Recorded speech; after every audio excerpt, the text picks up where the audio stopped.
It's the Hotch Potch Launch Party, Part 5.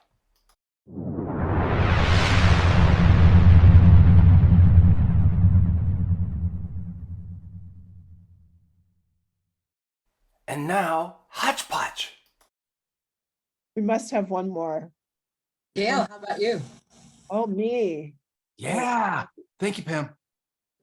Who would I be naked in hot tub with? I think I would choose Anne Lamott because she's just so funny and irreverent and authentic that I am absolutely, first of all, I wouldn't have to drink wine because she's a recovering alcoholic and I don't actually like to drink. So we would not have to imbibe. We could just look at the stars. And I think our conversation would just be, I'm sure I would be laughing so hard I would cry. And I think it would be a blast. So I would pick her. Cool. Those are all well, there's no wrong answers, so they're all excellent answers. And so we're done with the readings, but we would like to invite Aaron to read an excerpt from Ibrahim's editor's note honoring writer Obinna Emeka, who passed away tragically during the making of this issue. So we want to honor the memory, and we're going to let Aaron's volunteered to read from our editorial note.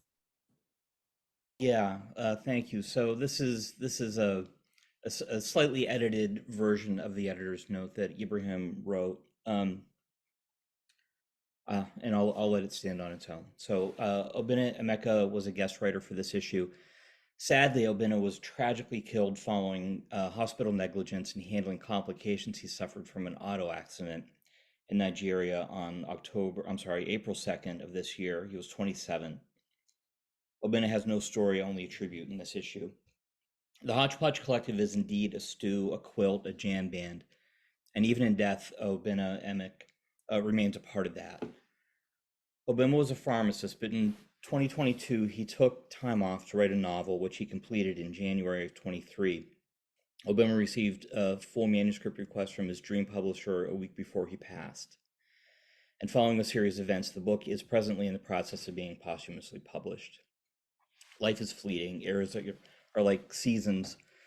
Like a multitude of candles on a calm beach, our collective glow defines living. But every now and then, when a stray breeze blows a candle's light out, we're reminded of how fickle it all is, how little control we have over the grand design, and how much true fulfillment is in shining as bright as we possibly can before our glow is extinguished.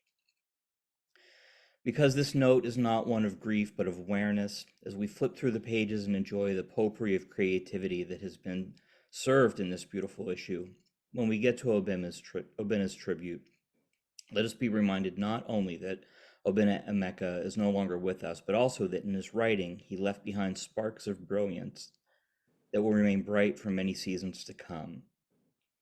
Type Obinna Emeka fiction into your search engine and seek out his short stories. When his novel finally gets published, don't just buy a copy for yourself, but also recommend it to your friends, your book clubs, your local library. Bright candles along the beach may go out, but great art never dies. Obinna Emeka lives on. Thank you so much, Aaron. I was really struck. I was preparing for this launch, and it really hit me hard. And I didn't know Obinna, but it was just striking that I would be feeling that loss without having met somebody. And I think for me, that speaks to the power of community and the power of connecting with people and in some sort of group endeavor, and how that really does, it changes us. And I feel like Obinna has changed me simply in his presence and his absence. So thank you, Ibrahim, for your beautiful words. We've really appreciated everybody's presence and attention at the launch and the celebration. And I just wanted to open it up to see if anyone had any questions for any of the writers or the artists. We've got two artists with us. You can raise your virtual hand, you can signal. I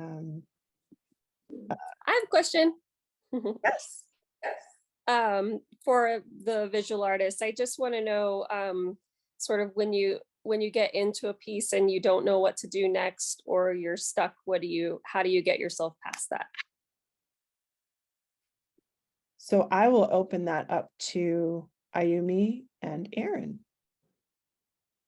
Yeah, I can hop in and say, first of all, I always get stuck. Like I always get stuck. There's this book called Free Play, which is ostensibly about improvisation, but the author talks about this idea of the middle and all these creative processes. There's the middle, and it's that place where, there's the inspiration at the beginning, it's exciting, and then it all goes to shit for me every time. And the thing is to stick with it. For if I think particularly about painting, which is sort of my main medium. Painting for me is really essentially a problem solving process.